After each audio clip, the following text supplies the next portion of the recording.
kettlebell push-pull workout, and I'm going to bring you through one full round. So the two exercises we're going to use are kettlebell press and pull-ups. Okay, we can make this, easier or harder depending on what we're looking for. The aim, what we're doing is we're going to do one press, one pull-up. Two presses, two pull-ups. Okay, now you have a few different options. You can do 1, 2, 3 and maybe do 5 rounds of it. You could go 1, 2, 3, 4 for 4 rounds. That's what I'm going to be doing today. Or you could go 1, 2, 3, 4, 5 and do 3 rounds. Other things we can change is we can waive the load. So for the singles, you might use a heavier kettlebell. For the doubles, go a little bit lighter. Triples, a little bit lighter, and so on. Same as for the pull-ups. Today I'm going to be using the dip belt with 16 kilos for pull-ups.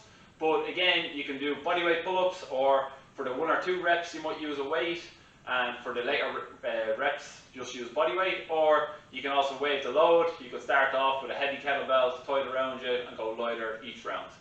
Okay, so we're just going to get straight into it. So my aim today is I'm pressing the 32, and I'm going to do the 4 rounds and 4 sets of it. So I'm going to go 1 press, 1 pull-up with the 16, 2, 2, 2, 3, 3, 3, 4, 4, 4. We'll take a couple of minutes rest, and then I'm going to do 4 rounds.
So that's it, that's one round. I'm going to take a couple of minutes rest and then do 3 more. Have a go, let me know how you get on.